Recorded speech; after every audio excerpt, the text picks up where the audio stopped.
88에서 107인데 요 88에서 107이 지금 이렇게 되면 이제 20개인데 일단 은혜의 외적 방편이 뭔지가 하나 나와요. 하나 나오고 자 보세요. 말씀 2개예요. 그 다음에 성례들 3개입니다. 그 다음에 세례 2개, 성찬 2개 이렇게 나갑니다. 자 그렇게 지금 순서가 돼 있어요. 자 그 다음에 주기도문은 기도가 지금 10개거든요. 기도를 10개를 나눴는데 이게 10개를 나눈 이유가 뭔가 하면 이건 딱 정해져 있어요. 기도가 뭐냐를 물어요. 그 다음에 또 특별한 기도 뭐냐? 주기도문. 그 다음에 주기도문에 대해서 8개를 다룹니다. 왜 주기도문에 8개를 달아요? 주기도문의 구조가 8개로 돼 있거든. 주기도문이가 제일 처음에 서원이 있고요. 응? 하늘에 계신 우리 아버지요. 응? 어쨌든 서원이 있고요. 그 다음에 제일 마지막에 이제 아멘 결어가 있습니다. 대개나라와. 예? 그 다음에 중간에 간구가 6개가 있거든요. 그러니까 주기도문이 총 8개예요. 그 구조예요. 그거에 따라서 지금 정리하는 겁니다. 자, 이제 그런 부분들을 우리가 이제 쭉쭉쭉쭉 한번 이제 같이 한번 살펴볼게요. 88문 소망 파트입니다. 그러니까 이게 왜 소망이냐? 그거잖아. 이 사랑을 우리가 완벽하게 실천할 수 없는데 이것에 대한 그런 어떤 우리의 죄와 비참함의 상태를 모면하면서 이 사랑을 우리가 누리고 실천할 수 있도록 하나님께서 도와주시는 그 방편으로 제공해 주시는 그런 내용들이라 그래서 소망이 우리한테 소망이 있는 겁니다. 오직 여러분 예수 믿는 자에게만 소망이 있습니다. 오직 택자들에게만 소망이 있습니다. 오직 이 자리에 참석하신 여러분들에게만 소망이 있습니다. 그런데 지금 다른 성도들하고 구분하는 게 아니고 세상 사람들과 비교했을 때 오직 우리들에게만 이 소망을 주시는 거예요. 참 재밌는 게 이 소망을 주시고 이걸 우리들한테 요구하세요. 보이라고. 이게 하나님의 방법입니다. 자, 88문 보면 그리스도께서 구속의 은덕들을 우리에게 전달하시는 외적이고 통상적인 수단들은 무엇인가요? 이게 구속 우리가 배웠죠. 이 구속의 은덕은 무슨 말인가 하면 이 구속을 통해서 이제 예수님께서 이제 획득하신 거예요. 좋은 것들. 이런 것들을 우리한테 줘요. 이 방법이 뭔가 하면 그리스도께서 구속의 은덕을 우리에게 전달하시고 외적이고 통상적인 수단들은 그의 규례들로서 특히 말씀, 성례들과 기도들인데 이 모든 택자들에게 구원을 위해 효력 있게 됩니다. 쉽게 얘기하면 말씀, 성례, 기도 이 3가지가 이게 지금 어떤 역할을 하는가 하면 그냥 우리의 신앙생활을 위해서 도움이 됩니다. 이 차원을 넘어서 그리스도께서 획득하신 그 구속의 그 은덕들을 우리들에게 전달하는 방법입니다. 이게 지금 어마어마한 거예요. 요 세 가지가 그리스도께서 획득하신 그 구속, 어제 우리가 배웠던 그 구속의 은덕들, 그 구속의 결과들을 우리들한테 전달해 주는 거예요. 그럼 여러분 매 시간 여러분들이 말씀을 듣고 말씀을 읽고 특히 또 이 교리 공부를 하고 이게 다 말씀 파트인데 이걸 통해서 그리스도의 구속의 은덕을 받는 거예요. 누리는 겁니다. 그뿐만 아니라 우리가 성례, 세례와 성찬에 참여하면서 세례 받을 때도 그렇고 또 세례 받는 자 옆에 우리가 같이 참여하면서 그리고 성찬에 참여하면서 이 그리스도의 구속의 은덕들을 우리가 누립니다. 그리고 기도를 통해서 누립니다. 이것이 바로 우리의 소망이에요. 자, 말씀이 뭔지 한번 볼게요. 89. 말씀은 어떻게 구원에 효력 있게 되나요? 여기 보시면 88 잠깐 볼게요. 88의 제일 뒤에 보면 이 모든 택자들에게 구원을 위해 효력 있게 됩니다. 이렇게 돼 있어요. 그러니까 여러분 이게 전부 다 여러분들이 구원의 효과가 있는 거예요. 그러니까 여기서 이 말은 이제 오해를 하시면 안 되는데 자 그러면 우리들의 구원이 조금 모자랐는데 이걸 통해서 그 구원을 이렇게 채울 수 있냐 그게 아니고 이게 지금 우리 구원을 더욱더 우리가 누릴 수 있도록 그렇게 만든다 이 말이에요. 여러분 두렵고 떨림으로 너의 구원을 이루라. 여러분 그게 구원이 조금 뭔가만 2% 부족해갖고 그걸 이루어야 된다 그 뜻 아닙니다. 이미 하나님께서는 충분히 주셨는데 그것을 누리라는 거예요. 근데 이 누림에 있어서 우리가 어제 이제 제가 말씀드린 때 하나님의 진노 중에 부성적 진노가 있고 그러니까 형벌적 진노가 있고 그다음에 부성적 아니면 그 교정적 진노가 있다 그랬는데 하나님께서 이걸 이제 역으로 얘기해서 우리가 자녀된 자로서 우리 아버지께서 원하시는 그것을 우리가 제대로 준행하지 못했을 때 비통해하면서 안타까워하면서 어떻게 하면 내가 우리 아버지의 마음을 기쁘시게 해드릴까 그렇게 우리가 애통해하면서 하나님께 나아가는 거예요. 여러분들이 평소에 하는 거 내가 어떻게 보면 하나님의 자녀답게 잘 살아볼까 이게 두렵고 떨림으로 구원을 이루는 거예요. 구원이 떨어질까 봐 그게 아니고 내가 아버지의 뜻을 제대로 이행하지 못해서 아버지가 안타까워하시거나 아버지가 슬퍼하시면 어떨까라는 그런 마음을 갖는 게 두렵고 떨림입니다. 근데 많은 사람들이 또 그거는 구원 탈락처럼 얘기하는데 그거 아니에요. 절대 탈락되지 않습니다. 그건 하나님께서 다 하신 거기 때문에. 자, 그 과정에서 하나님께서 우리들에게 주신 게 이제 말씀인데 이 말씀이 구원이 효력이 있다라는 이 또한 그거예요. 우리들이 구원을 충분히 누릴 수 있도록 그리스도 이미 그 구원의 능력은 그리스도께서 그 구속의 언덕, 그 구속의 그 행위를 행하시면서 완벽하게 다 지불하셨거든요. 우리가 지불 못하는 그런 부분에 있어서 그 우리의 그런 어떤 그 인슈어러, 보증인이셨던 그 예수님께서 그것을 다 지불하시고 구속자가 되셨거든요. 따라오시죠. 어제 이제 그 도표 보신 분들은 그렇게 하시면서 이미 다 지불했기 때문에 우리들의 구원에 문제가 없어요. 만약에 거기에 한 몇 프로 부족했다 그러면 우리들의 구원에 문제가 있는 건데, 우리가 생명을 담보로 맡기고 한 그 부분에 있어서 우리가 못 갚았는데 예수님께서 그 담보를 다 해결하셨거든요. 그러니까 구원의 문제는 이미 끝난 겁니다. 그러면 이제 이 구원을 어떻게 누리냐 이 말이에요. 전부 다 누림의 문제예요. 누림의 문제. 자, 그 누림의 문제에 있어서 이 말씀을 얘기합니다. 말씀은 어떻게 그래서 구원에 효력이 있게 되나요? 하나님의 영은 말씀을 읽는 것, 특히 말씀을 설교하는 것이 죄인들을 깨닫게 하고 회심하게 하고 그로 인해 거룩함과 위로 안에서 믿음을 통해 구원에 이르도록 그들을 세우는 효력 있는 수단이 되게 합니다. 여러분, 말씀이 이래서 중요합니다. 이 말씀을 통해서 모든 것을 깨닫습니다. 이 하나님의 뜻을 압니다.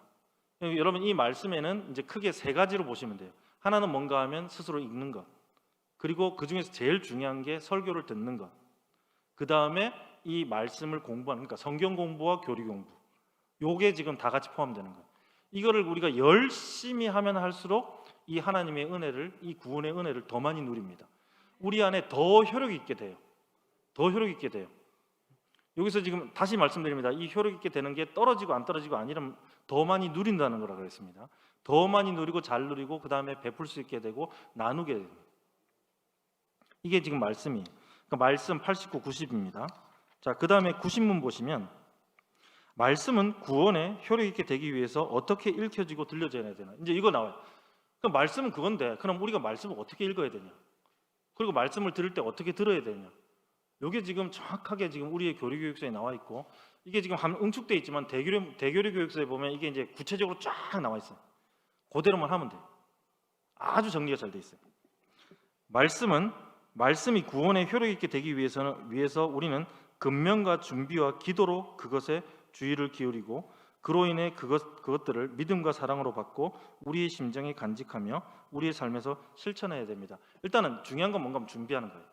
여러분, 말씀을 읽기 전에도 준비해야 됩니다. 말씀을 듣기 전에도 준비해야 돼요. 내가 이 말씀을 잘 받아들이기 위해서 기도로 준비하고, 여러분 평소 하시는 거예요.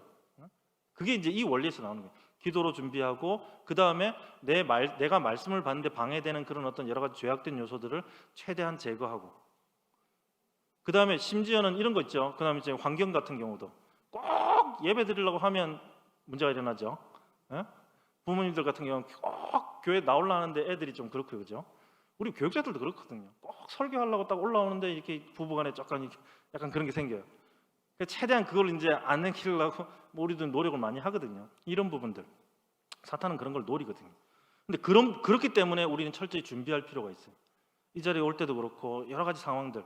그러니까 주일날 또 이제 예배 드리기 위해서 그 주일에 그런 어떤 여러 가지 평소에 하던 일들에 대해서 그런 부분에 그 시험에 빠지지 않도록 주일 저녁에 그냥 토요일 저녁에 완벽하게 다 해놓는 거예요.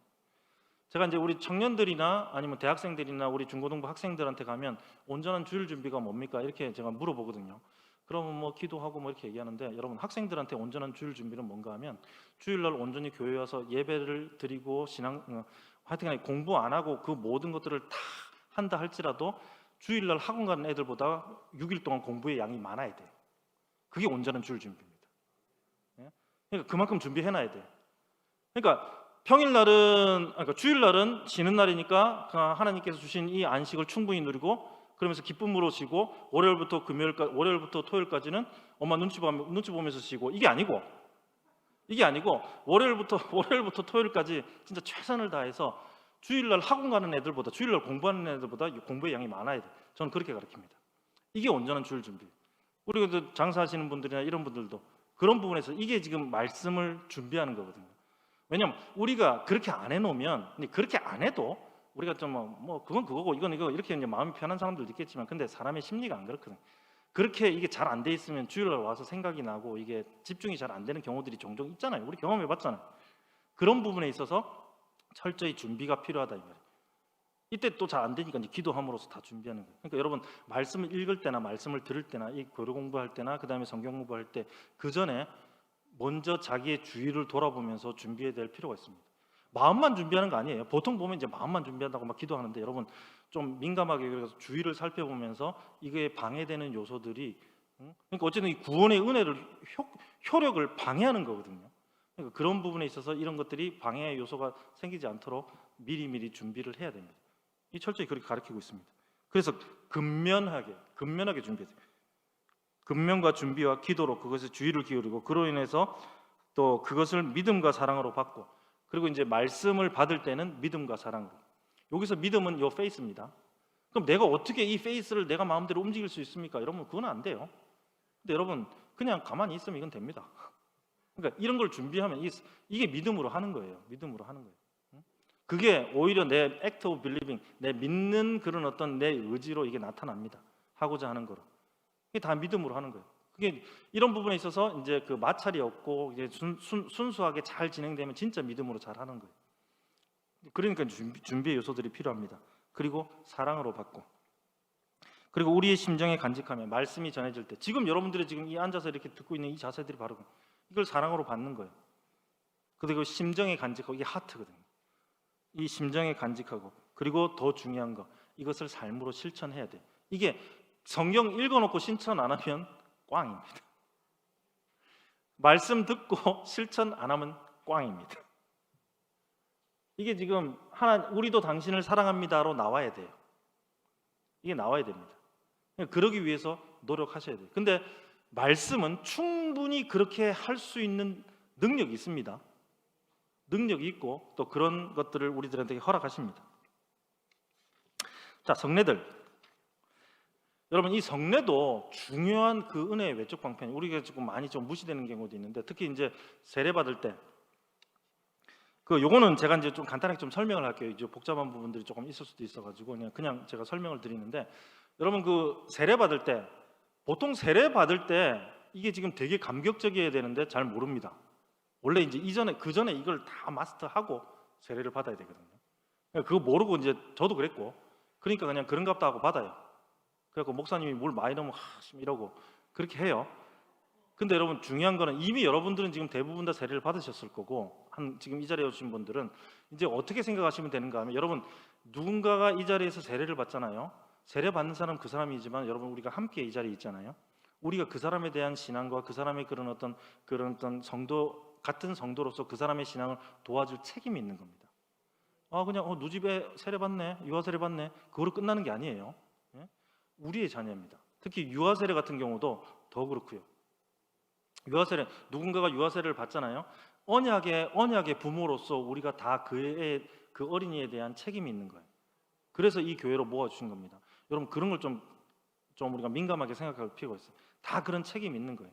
그리고 성도 한 사람 한 사람들이 새신자들이 와서 이 교회에서 이제 세례를 받을 때 그들이 신앙으로 이 교회에 잘 정착하고 믿음 생활을 잘 할 수 있도록 그 자리에 참석한 모든 사람에게 그 책임이 부여됩니다. 여러분 그걸 안 하는 거는 그 책임을 무시하는 거예요. 하나님께 주시는 그 의무를 여러분들이 저버리는 겁니다.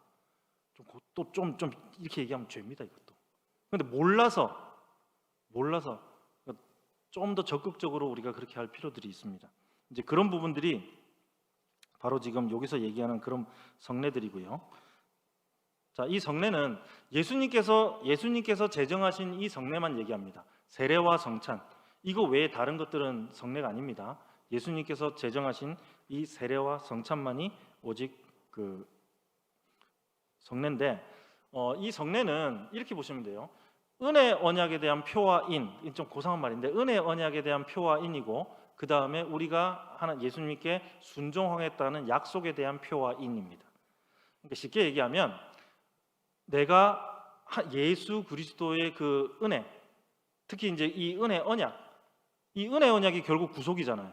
구속이고 구원이고 그 행위 언약에 대한 그런 어떤 그 부분에 있어서 그게 이제 깨짐으로 말미암아서 중보자를 통해서 내가 구원받는다는 그 모든 것들이 이제 은혜 언약이거든요. 그러니까 내가 이 언약으로 말미암아서 구원받았다는 표하고 인입니다. 그러니까 표는 뭔가 하면 눈에 보이는 그런 어떤 그 형식이고 인은 그 의미예요. 그러니까 이제 그 의미가 나한테 있는 거예요. 그러면 여러분 이제 또 어떻게 생각하시는가 하면 다른 사람이 여기서 세례를 받을 때 내가 받았던 그 세례의 그 은혜와 그 감격을 되새기셔야 돼요. 이게 그 사람에게만 그렇게 되는 게 아니고 우리 모든 이들에게 그것을, 그래서 가능하면, 아니 그렇게 하시겠지만 가능하면 교회 세례식이 있을 땐 더 많이 참석해야 돼요.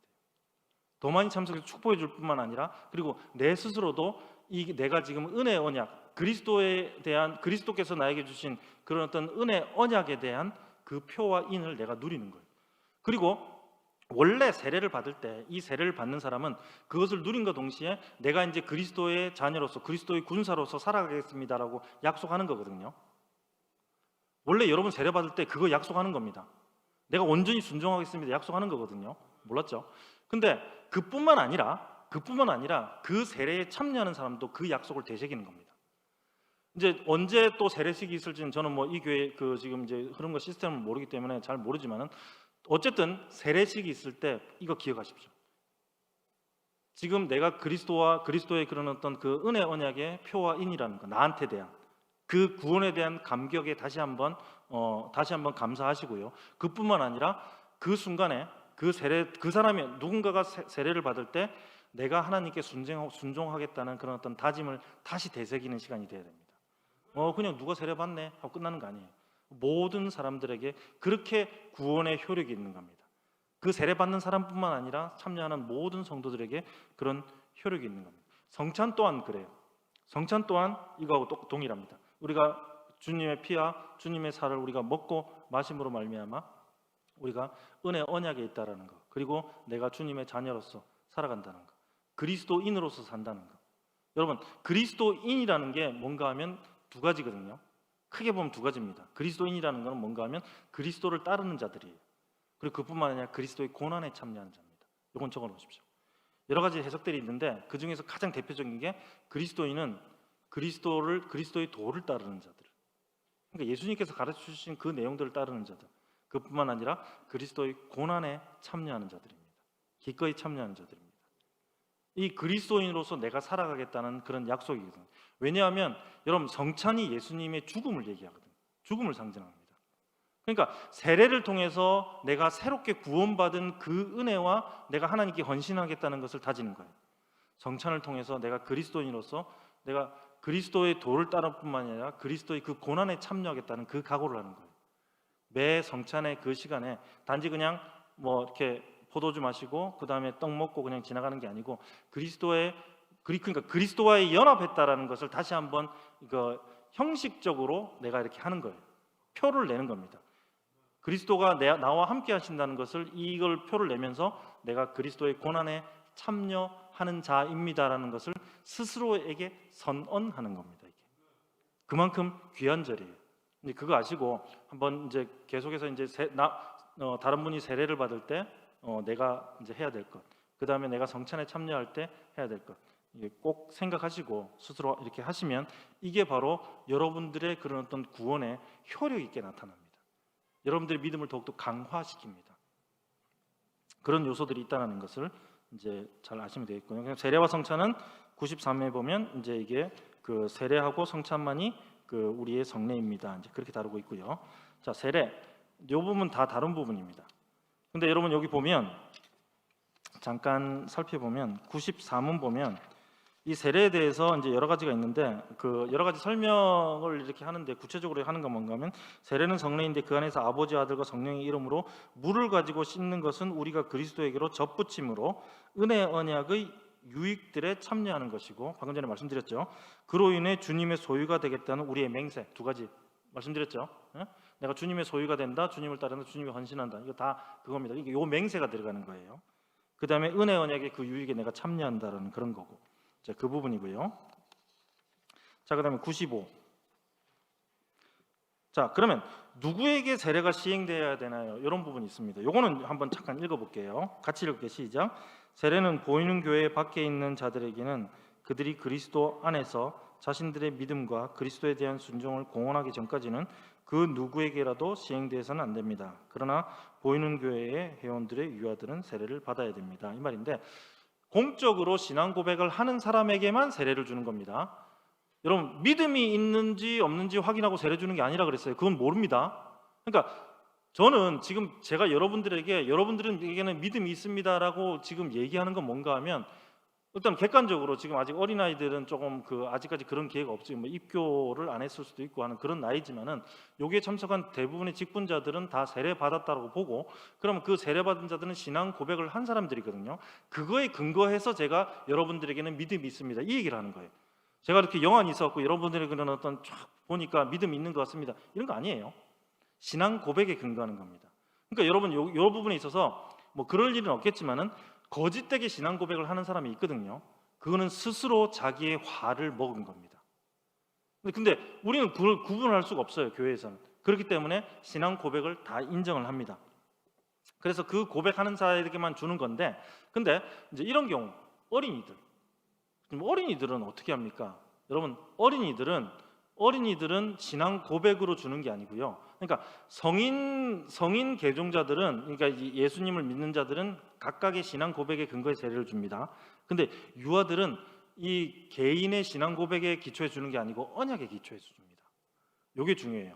애들은 어차피 신앙 고백 못 하는데 그거 아닌 거 아니에요? 여러분, 그거 아니에요. 언약에 기초해서 주는 거예요. 이 자녀가 언약의 자녀입니다라는 것을 증표하는 게 유아 세례입니다. 그렇기 때문에 유아 세례로 끝나는 게 아니고 나중에 이제 입교하거든요. 여러분, 이 입교가 우리가 한국말로 이제 입하니까 들어온다, 교회에 들어온다, 이게 번역이 조금 애매하게 돼 있어요. 원래 이 입교라는 이 뜻은 원래는 뭔가 하면 The Public Confession of Faith거든요. 그러니까 신앙의 공적인 고백이에요. 그러니까 서양에서는 다 그렇게 씁니다. 근데 우리 한국말로 입교라고 돼 있어가지고 그럼 그 전에는 교회 안 들어왔냐 이거 아니에요. 이미 교회의 성도예요. 성도인데 이제 드디어 이 신앙 고백을 하는 거예요.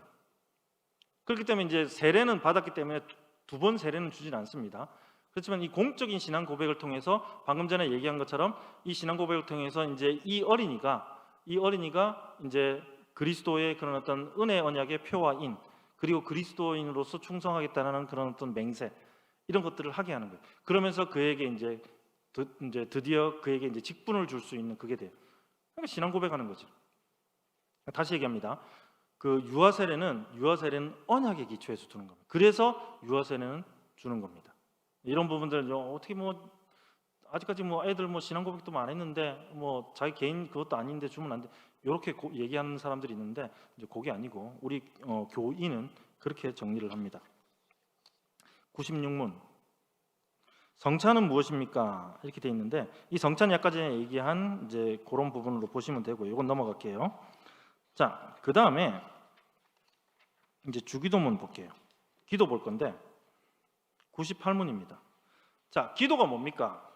387. 기도는 하나님의 뜻에 부합하는 것들을 따라서 그리스도의 이름으로 우리의 죄들에 대한 고백과 그의 자비에 대해 감사하는 마음을 담아서 우리의 소원들을 하나님께 올려드리는 것. 일단 기도는 우리의 소원을 하나님께 올려드리는 겁니다. 근데 여러분, 요 안에 지금 기도에 대해서 삼위일체적인 기도를 얘기합니다. 기도는 오직 아버지 하나님께만 합니다. 여러분, 우리가 이제 이렇게 표현해 예수님 도와주세요, 성령님 도와주세요 하는데 정확하게 얘기하면 그거는 바른 건 아닙니다. 기도는 오직 아버지 하나님께만 합니다.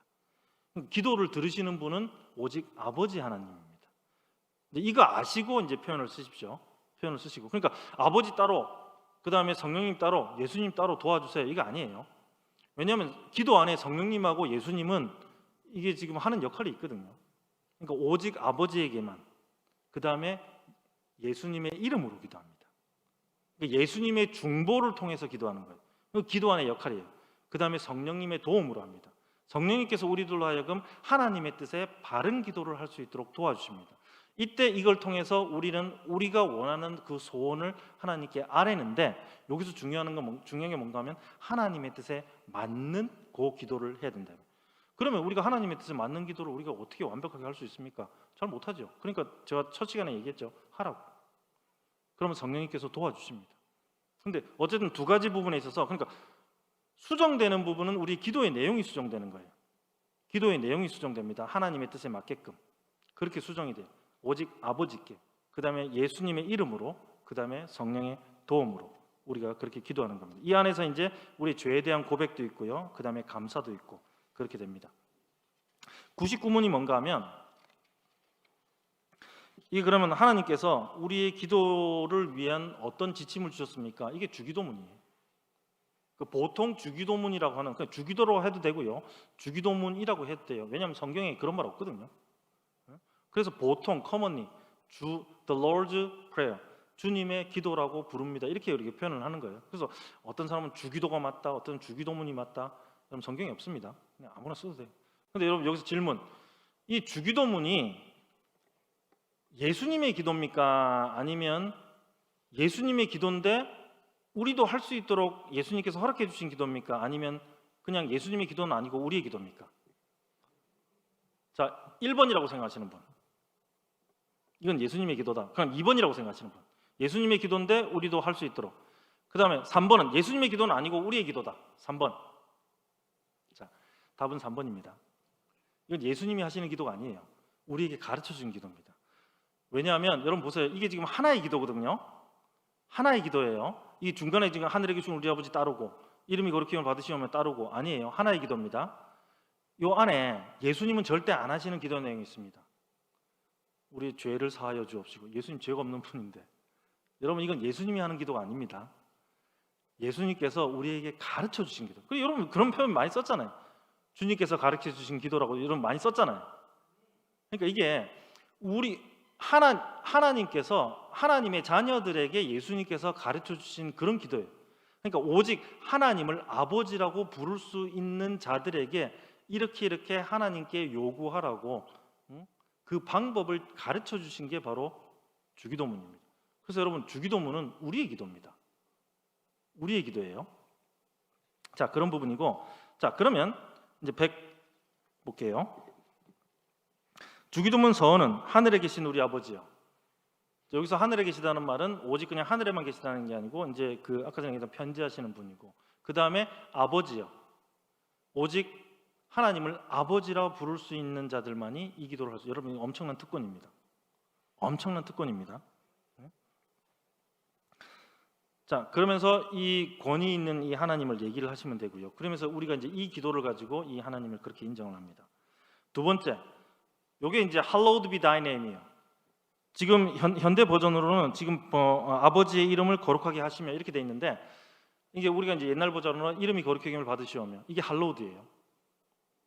이게 뭔가 우리가 뭐 이렇게 함으로써 예수님의 이름, 하나님의 이름을 거룩하게 만들겠다는 그거 아니에요. 이 hallowed는 우리 아까 전에 우리 안식일 할 때 그날을 하나님께서 hallowed 하셨다 했죠. 이거는 하나님께서 자기의 이름을 거룩하게 하신 거예요. 그러니까 이걸 기도한다는 말은 무슨 말인가 하면 하나님께서 자기의 이름을 거룩하게 하신 것을 우리가 받아들이고 인정하고 그 하나님의 이름이 그 거룩함이 전 세계 어느 곳에서나 드러나기를 제가 소원합니다. 제가 동의하고 또 그렇게 제가 행동하겠습니다라는 그런 기도예요. 그러니까 내가 뭐 이렇게 함으로써 하나님의 이름이 더 거룩해지고 아니에요. 하나님은 자기의 이름을 완벽하게 거룩하게 하셨어요. 그래서 하나님의 이름은 그 자체로 홀리합니다. 그것을 인정하는 거예요. 그것을 받아들이는 겁니다. 그 홀리한 이름 앞에 내가 나아갑니다. 이제 그런 기도가 바로 이 기도입니다. 그 다음에 102 선 보시고요. 101 첫 번째 간구 이름이 거룩하게 힘을 받으시며, 자, 그 다음에 102는 나라가 임하옵시며, 요 나라가 임하옵시면 이제 하나님의 나라에 대한 기대입니다. 그 마지막 새 하늘과 새 땅에 대한 기대예요. 이게 이제 여러분 이게 지금 중요한 게 뭔가 하면 지금 이게 소망 파트거든요. 이 주기도문의 내용이 우리 기도로 주셨단 말이에요. 이걸 우리한테 명령으로 주신 게 아니에요. 기도로 주셨어요. 우리가 이 기도를 통해서 마지막 새 하늘과 새 땅을 우리는 소망합니다. 오히려 지금 이런 것들을 하나님께 주신 은혜라고 생각하시면 됩니다. 여기서 보면 이제 사탄의 나라가 멸망하고 그다음 은혜의 나라가 도래하고 뭐 좀 고상하게 어렵게 돼 있는데 결국 그 새 하늘과 새 땅을 우리가 소망한다는 그런 내용입니다. 그 다음에 103문 네 번째, 뜻이 하늘에서 이룬 것 같이 땅에서도 이루어져. 이거 제가 얼마 전에 설명했죠. 제가 어젠가 설명했죠.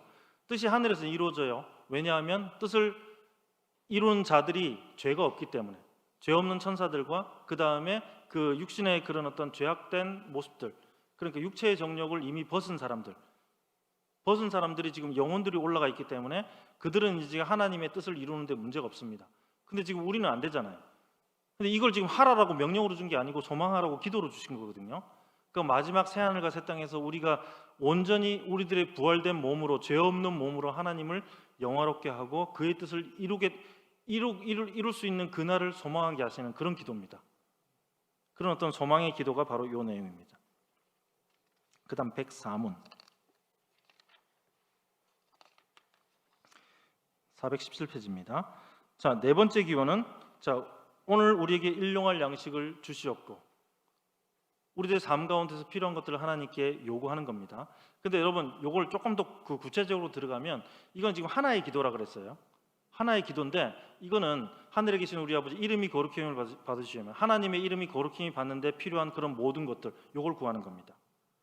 뜻이 하늘에서 이룬 것 같이 땅에서 이루어지다. 근데 우리가 완벽하진 않지만 그 뜻을 이루기 위해서 뭔가를 우리가 노력을 해야 되거든요. 그거에 대한 필요한 모든 것들도 하나님께 우리가 간구하는 겁니다. 그러니까 뜻이 하늘에서 이룬 것 같이 땅에서 이루어진다. 안 되는 거 억지로 이렇게 하나님께 시켰다. 지금 그게 아니고 그것을 할 수 있는 모든 것들을 하나님께서 구하면 하나님께 주신다 이 말이에요. 이건 약속입니다.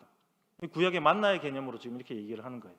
모든 것이 다 하나님으로부터 공급받아서 우리가 살 수 있습니다라는 것을 믿음으로 우리가 고백하는 그 기도가 바로 이 기도입니다. 그 다음 105문 다섯 번째. 자, 우리가 우리의 빚진 자들을 사해 준 것 같이. 이거 제가 어제 설명했죠. 그러니까 우리가 누군가의 구속자가 되는 거예요. 리디머가 되는 겁니다. 그래서 그 사람으로 하여금 완전히 그 죄 없는 상태로 만들어주는 이거를 우리가 경험함으로 말미암아서 그리스도의 그런 어떤 이 구속의 은혜를 더 많이 부각시키는 거예요. 그리고 그걸 누리는 겁니다. 그런 것들을 우리들의 삶 가운데서 더 많이 누릴 수 있도록 힘과 용기와 그 다음에 그런 상황들을 허락해 달라고 우리가 기도하는 겁니다. 그리고 스스로를 더 다지는 거예요. 104문 106 여섯 번째. 자, 그리고 유혹으로 이끌지 마시고 악으로부터 건져 주소서. 그래서 우리는 하나님께서 우리가 죄에 유혹된 것을 막아주시거나 혹은 우리가 유혹에 빠졌을 때 우리를 지원하시고 건져주시길 기도합니다. 우리는 유혹에 빠집니다. 근데 여러분 예수님께서 그 사탄에게 유혹을 받았죠. 예수님께서 사탄에게 유혹을 받았는데 그걸 이길 수 있는 근거가 뭐였습니까? 말씀이죠. 자, 제 질문 자체가 틀렸습니다. 예수님은 사탄에게 유혹받지 않았습니다. 죄가 없는 분인데 사탄이 공격을 한 거지 예수님은 그 유혹을 받지 않았습니다. 사탄이 그렇게 공격한 거예요. 여러분 예수님께서 말씀으로 이겼다 그러면 예수님께서 그 말씀이 없이는 질 수도 있었다 이런 상황이 돼요. 여러분 그 자체가 아니에요. 이미 그 자체는 그 게임 자체가 틀린 게임입니다. 이미 예수님께서는 지금 예수님의 그 시험 장면은 뭔가 하면 예수님께서 사탄한테 승리를 선포하시는 거예요. 여러분 우리가 지금 이 부분에 있어서 우리를 시험에 들게 할 맛이 없어서 얘기할 수 있는 근거가 뭔가 하면 예수 그리스도의 이 승리의 근거에서 우리가 나가는 거예요. 내가 능력이 있어가지고 하나님께서 나에게 능력을 주셔가지고 내가 시험을 이길 수 있다가 아니고 이미 사탄의 머리를 깨신 이 사탄의 유혹을 완전히 제거해 버리신 그 예수 그리스도의 그 승리 그걸 보여주신 거거든요. 그 승리의 근거에서 우리 또한 이길 수 있습니다. 이기고 나아갑니다. 이미 이긴 게임이다. 지금 이런 것들을 얘기하는 겁니다. 마지막 107문 결혼입니다. 자, 주기도문의 결혼은 우리에게 무엇을 가르치나요? 같이 한번 읽어볼게요. 시작. 주기도문의 결혼 즉 왜냐하면 나라와 권세와 영광이 영구히 당신의 것이기 때문입니다. 아멘은 우리에게 기도 안에서 오직 하나님께로부터 용기를 얻어서 나라와 권세와 영광을 그분께 돌리면서 우리의 기도들 안에서 그분을 찬양하도록 가르칩니다. 그리고 드려질 것이라는 우리의 소원과 그에 따른 확신에 대한 간증으로 우리는 아멘이라고 얘기합니다. 우리는 이미 여러분 하나님께서 예수님께 기도를 가르쳐 줄 때 우리에게 아멘도 가르쳐 줬습니다. 그러니까 이미 약속까지 우리가 소망하면서 그 소망과 더불어서 이미 그것을 하나님께서 이미 성취하셨다는 그 약속까지 더불어 주신 것입니다. 자, 수고하셨습니다. 다 했습니다.